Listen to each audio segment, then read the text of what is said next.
Prihodnjo nedeljo konec predsedniške tekme in končna odločitev, kdo bo zasedel predsedniško palačo. Da se boste lažje odločili, nocoj iz oči v oči, Borut Pahor in Marjan Šarec. Tudi tokrat sodelujte in o tem, kdo vas bolj prepričam, glasujte na glasuj.24ur.com, twitajte na #volitve. Spoštovana gosta, lep dober večer želim. Dober večer. Volilna abstinenca je zaznamovala prvi krog predsedniških volitev. Imeli smo eno najslabših udeležb, kar pomeni, da skoraj milijona volivk in volivcev ni prepričal nihče od vaju. Kako bosta zdaj ljudi prepričala, da sta manj slaba med dvema slabima izbirama? Slaba izbira je bila namreč najpogostejši razlog, zakaj ljudje niso šli na volitve. Gospod Šarec. No, ne vem, če izbiramo manj slabo izbiro. Mislim, da so oba kar kredibilna kandidata in bi težko rekli, da ni izbire. O skoraj milijonu volivk in volivcev, ki so ostali doma, govorimo, to pa ni majhna številka. Tudi, če bi kandidiral kdo drug, bi verjetno še vedno govorili, da je izbira slaba, tako da ljudje smo pač takšni. Ampak je pa res, da očitno ljudje so v zadnjih 5 letih to predsedniško funkcijo dojeli kot nepomembno, kot nekaj, za kar ni vredno iti na volitve.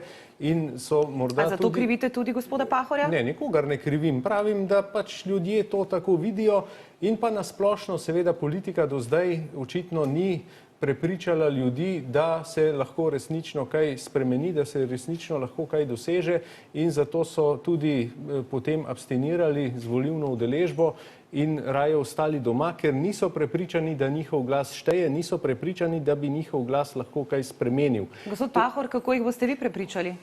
Tvegam napoved, da bodo v nedeljo, 12. novembra, prišli na volitve tudi tisti, ki v prvem krogu niso prišli, pa podpirajo mojo politiko. Politiko sodelovanja, sožitja, politike graditve na tistem, kar nam je skupno. Sprave in mirne in varne prihodnosti. To pravim zato, ker mi je veliko njih reklo, da so bili bržčas prepričani, da bo vse končano v prvem krogu. Jaz sem sam slutil, da ne bo. In mi je bilo na tisti volilni večer, za potrebe tiste duhovite diskusije, ampak sem to dejansko rekel samo zaradi potrebe tiste diskusije. Drugače pa sem odkrito povedal, da ne pričakujem tudi na dan samih volitev, izvolitev v prvem krogu, mnogi pa so. In so bili potem zvečer nekoliko razočarani in takrat sem rekel, zdaj je treba zbrati vso voljo, energijo, iti med njih, jih navdahniti in mislim, da mi to v zadnjih dneh uspeva in z velikim optimizmom gledam tudi glede volilne udeležbe uspeh. Gospod Šarec, vi? Tudi meni pravijo, da marsikdo zdaj ni šel voliti in da tudi vam zdaj uspeva. Da bo pa zdaj šel voliti, tako da očitno to obema govorijo. Pravite, da vas ne zanima, kaj pravijo intelektualci, da vas ne zanima, kaj pravi nekdanji predsednik Kučan, šef opozicije Janša. Do zdaj ste poudarjali le, komu ne pripadate, ampak pomembno je tudi, komu pripadate. Nam lahko poveste, čigavo mnenje cenite, koga spoštujete, koga bi vi vprašali za nasvet? Pripadam ljudem, kajti zaradi ljudi kandidiram in ljudje so tisti, ki so me že 2-krat izvolili v Kamniku in ljudje so tisti, ki me volijo tudi zdaj. In za ljudi želim delati in to je tisto, komur pripadam. Se smo nekako, gospod Šarec, pričakovali ta odgovor, ker ves čas omenjate ljudi? Seveda, saj tak odgovor je resničen. In prav je, da so ljudje na prvem mestu, ampak imamo ta občutek, da se skrivate za ljudmi, da ne izvemo, da volivci ne izvedo vsega o vas, kar bi morali vedeti. Danes naj preberejo na Facebooku moj dnevnik, naj preberejo današnjega dne na Facebooku, pa bodo izvedeli. Ravno o tem pišem. Konkretno, gospod Šarec, kakšen je vaš svetovni nazor? Moj svetovni nazor je modern, je liberalen, je tak, da se držim načela živi in pusti živeti in ne posegaj v pravico drugega. Pravica enega se konča tam, kjer se začne pravica drugega in tako želim tudi upravljati predsedniško funkcijo, kajti nikoli nisem nikomur ničesar omejeval, sprejemam vse in si želim tudi tega v politiki. Če vas vprašam, socialna država ali prosti trg, kaj odgovarjate? Čim več socialne države, ker prosti trg je seveda dobrodošel v kapitalizmu, ampak nekatere skupine ljudi so pa vendarle tako ranljive, da jih ne smemo kar prepustiti prostemu trgu, ker niso vsi krivi za to, da niso uspeli. Gospod Pahor, rekli ste, nisem neumen, da bi povedal, kdo so strici iz ozadja. Ampak, gospod Pahor, tudi volivci niso neumni, da bi se s tem odgovorom zadovoljili. Ne, tako kot jaz so enako pametni. Ampak poglejte, ta vaša izjava je problematična. O vaši izjavi vas sprašujemo, zakaj bi bili neumni, če bi to povedali? Zato, ker bi sprožil neproduktivne polemike. A ste vi zadovoljni s tem odgovorom, gospod Šarec? Ne, saj sem tudi sam na enem izmed soočenj zastavil vprašanje, kdo so strici. Bodo volivci presodili, če so s tem Jaz vašim nisem nikoli odgovorom omenjal, zadovoljni? niti nisem izumil te sintagme, tako da tudi moji volivcev to vprašanje ne zanima. Ali brško ne sluti odgovor, ali jih to ne zanima. Zaupajo meni, moji presoji, zaupajo moji politiki in želim si edino to, da bi sprevideli, da prihodnjo nedeljo odločamo o zelo pomembnem vprašanju, kdo bo na čelu države v naslednjih 5 letih, ko bo znotraj nas, zlasti pa okrog nas, veliko prelomnih dogodkov in bo potrebna izkušenost in modra presoja. No, ko ste ravno pri tem, ne pravite, da ne želite biti moralna avtoriteta. Kdo pa je potem za vas avtoriteta oziroma kdo bi moral biti? Glejte, povedal sem, da ima vsak od nas svoje vzore, svoje zglede in da po mojem mnenju ne obstoji v sodobnem svetu ultimativna moralna avtoriteta, ki reče zadnjo besedo glede tega, kaj je prav in kaj je narobe. In dejal sem, da kot predsednik želim biti dober predsednik vsem, mnogim sem tudi zgled, zlasti mladim, to vidim in to odgovornost do njih čutim. Ne želim pa moralno pridigati ljudem, ker jih imam za samozavestne, jih imam za ustvarjalne osebnosti, ki znajo same tudi reči sebi in drugim, kaj je prav in kaj je narobe. Se odločajo po svoji vesti. Gospod Šarec, odsotnost vsebine očitate proti kandidatu, ne, da se ne izreka v pomembnih stvarih, ravno to, ne, da ni moralna avtoriteta, da se pojavlja tam, kjer daje pomembnost sebi. Tega ne enači moralne avtoritete in izrekanje v problemih. Sej izreka se lahko tudi nekdo, ki ni moralna avtoriteta. Ste pa rekli, da se gospod Pahor največkrat pojavlja tam, kjer daje pomembnost sebi. Povejte nam, kje je vaša vsebina, kje ste vi pokazali vsebino v tej kampanji? Ja, v tej kampanji sem govoril tisto, kar sem mislil, da je prav, se pravi, moja vsebina je ta, da sem jasno povedal, da je treba spremeniti stanje v protikorupcijski komisiji, jasno sem povedal, da je treba spremeniti stanje v Slovenski vojski, jasno sem se opredelil tudi do nekaterih drugih vprašanj, sem povedal, da imajo vsi pravico živeti tako, kot želijo, opredelil sem se do vseh vprašanj, katera so mi pač mediji zastavljali, in jasno sem povedal, da je treba tudi v zunanji politiki poenotiti stališča Republike Slovenije, da morajo vsi dejavniki zunanje politike delovati enotno. Kaj boste, gospod Pahor, spremenili, če boste izvoljeni še enkrat za predsednika Republike? Za razliko od kolega Šarca, ki napoveduje v primeru izvolitve konec inovacije, ki je bila v mojem mandatu, to je zaslišanje kandidatov za pomembne funkcije, od varuha človekovih pravic do guvernerja, do članov KPK-ja in članov Ustavnega sodišča, bi jaz ustrajal pri tej noviteti. Prav zdaj, ko se imenuje drugi namestnik predsednika protikorupcijske komisije, bom ustrajal, da se bodo imena 8 kandidatov, ki jih sicer po zakonu, ki je slabo napisan, ne bi smel objaviti, da se bodo kljub vsemu na nek način objavila, da bo izbirna komisija pojasnila svojo odločitev. Ampak o spremembah se pogovarjamo. Kaj boste spremenili, ker ste v drugem krogu in v drugem krogu se borite z gospodom Šarcem? Torej, tukaj ne bo šlo za kakšne procesne spremembe, te sem uvedel v zadnjih 5 letih in so številne, ljudje jih prepoznajo. Tisto, kar utegne biti sprememba v moji politiki, bo ob tem, da bom doma ohranjal politično nevtralno sodelovanje z vsemi, krepil enotnost, fokusiranje na dogajanje v naši okolici, zato da bi Slovenijo naredili še bolj mirno in varno pred tveganji, novimi tveganji za varnost, ki so danes bolj izpostavljena kot včeraj, in pozicioniranje Slovenije v Evropi tako, da bomo ostali v najbolj razvitem delu tega sveta. Zdaj le bomo pogledali posnetek predsednika Evropske komisije Junckerja, ki je, zdaj le bomo tole videli, takole zagrabil hrvaškega premijerja Plenkovića in mu da to poslal poljub. Povejte mi, gospod Šarec, kako bi vi odreagirali, če bi se takole obnašal do vas? Ja, jaz bi ga že pogledal tako, da bi mu bilo takoj žal. Namreč tako vedenje ne sodi na najvišje inštitucije in zaradi takega vedenja tudi ljudje izgubljajo zaupanje v najvišje politike in tudi zaradi takega vedenja je nizka volilna udeležba. Ker če nekdo, ki je upravlja najvišjo funkcijo, bodi si v Evropski uniji, bodi si v državi, bodi si kjerkoli in se obnaša na takšen, lahko rečem, infantilen način, to pač ne prispeva k nekemu ugledu neke inštitucije. Se vas zdi slab? predsednik Evropske komisije? Ja, gospod Juncker je, bom rekel, eden tistih politikov, ki ne prinaša neke spremembe v Evropski uniji, ki ni dovolj prodoren, da bi ta Evropska unija v takem obsegu, kot je, da bi tudi obstala. On je tip politika, ki so nekako tudi dosegli Brexit in to, kar se dogaja, in to rahljanje enotnosti Evropske unije. In menim, da vsak politik, ki je na neki funkciji, se mora zavedati, da je to bil predsednik vlade neke države, članice Evropske unije. In med dajanjem intervjuja se pa res ne spodobi, da ga uščipneš v ta zadnjo. Lepo vas prosim. Pa ni bila to edina njegova taka poteza. Gospod Pahor, kakšen politik je dober, slab? Kako bi vi ocenili Junckerja? Gospod Juncker je politik z dolgo domačo in evropsko izkušnjo. Je drugačen politik. Je dobronameren politik, jaz ga dobro poznam, je moj prijatelj, zato sem pristranski do njega. In je nekoliko manj sterilen politik, kot so običajno drugi. In tega ne skriva. In čeprav vem, da vsaka njegova kretnja ni ravno najbolj primerna, odobravam to, da ne skrivate svoje drugačnosti. Tudi dva ugledna Slovenca imata vprašanja za vaju. Najprej pravnik in eden najvplivnejših Slovencev v tujini, predsednik UEFA Aleksander Čeferin. Prvo vprašanje je postavil vam, gospod Pahor. Po podatkih Evropskega sodišča za človekove pravice je le to razsodilo v 323 primerih zoper Republiko Slovenijo.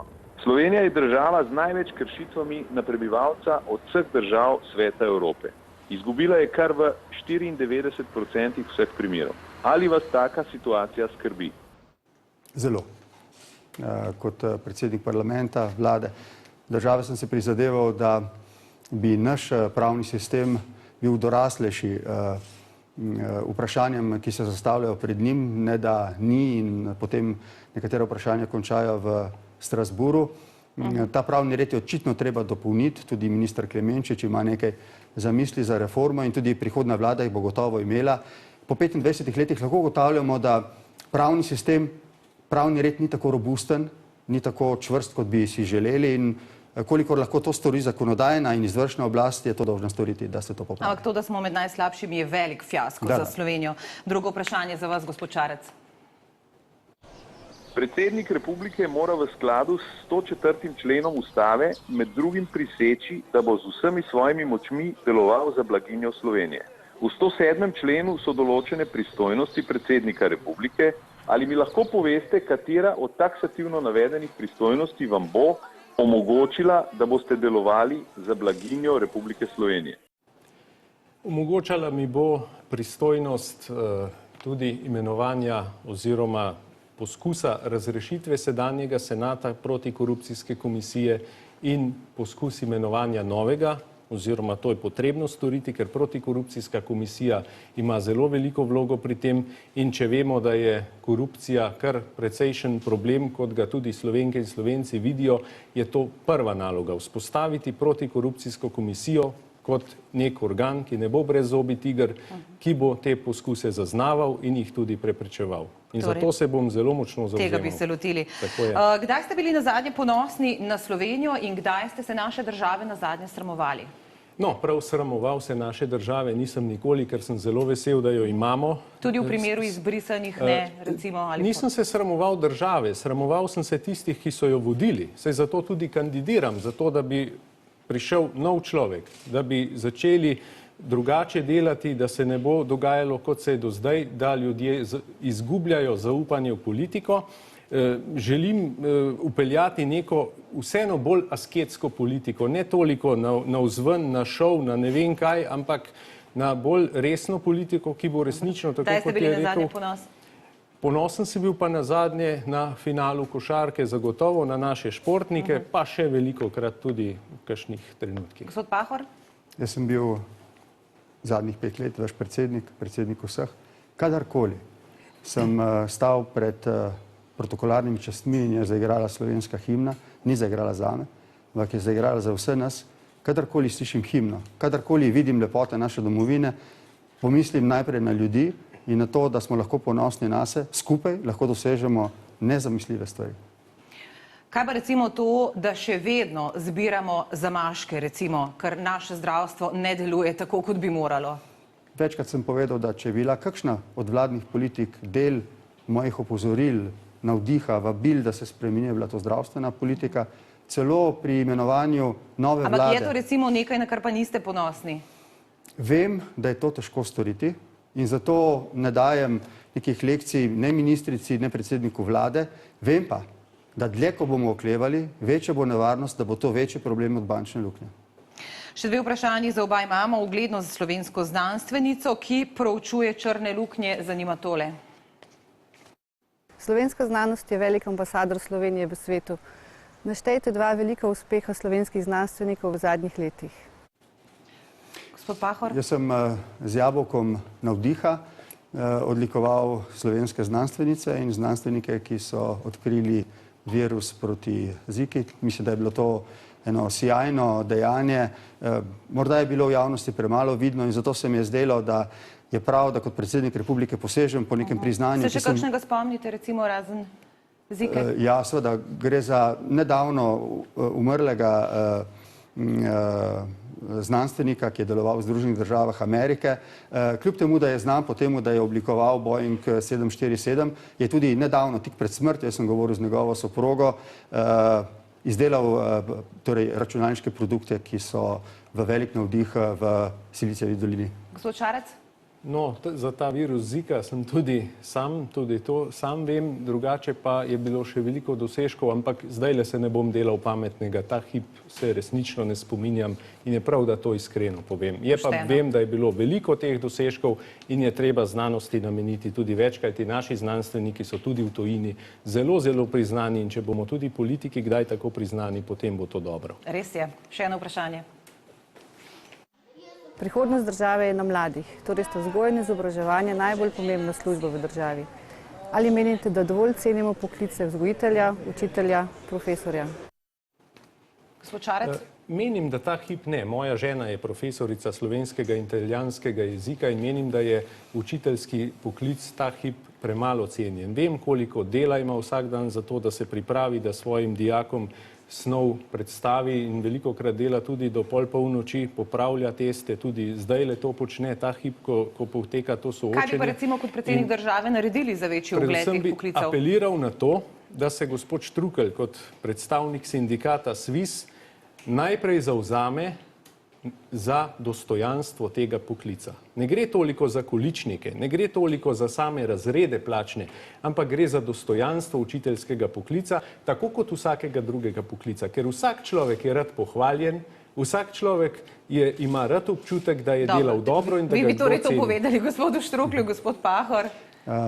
Če vprašate glede plače, imajo prav, ko pravijo, da je prenizka in s tem se strinjam. V plačanju pristojnosti predsednika države. Ker je to v pristojnosti predsednika vlade, bom kot predsednik republike dal to, kar rečem na številnih proslavah v osnovnih in srednjih šolah. Naši vzgojitelji, profesori, učitelji prevzemajo nase ne samo nalogo, da izobrazijo mlade ljudi, ampak da jih naredijo ustvarjalne. In to počno z veliko strastjo, z veliko vesti in z veliko ponosa in mislim, da smo jim dolžni eno veliko hvaležnost in ob vsaki priložnosti to tudi storim in rečem. Poglejte, blagoslov osnovne šole na Policiji. Vi, gospod Pahor, niste verni, pa ste na tem blagoslovu bili in vam se ne zdi sporno, da se je verski obred zgodil v prostorih šole. Vi, gospod Šarec, pa hodite v cerkev, ste pa recimo to obsodili. Kako si to razlagate v gospodu Pahorju? Ko so Jezusa vprašali, so ga hoteli ujeti na zanko, kako naj, če je Božji sin oziroma če verujejo, ali naj plačujejo davke rimskemu cesarstvu, ki je okupator na tistem ozemlju, kaj je rekel? Dajte cesarju, kar je cesarjevega in Bogu, kar je Božjega. Se pravi, že v tem se vidi neka ločenost cerkve od države in tudi sam podpiram, ker to piše v ustavi in sam hodim v cerkev in tam se rad udeležim verskega obreda. Tudi na 1. november slučajno ni bilo nikogar, ki bi bral berilo, sem to v domači cerkvi tudi storil, ampak v šoli, ki je javna ustanova, kot ločena od cerkve, pa nisem za verske obrede. Zato po vašem ni prostora.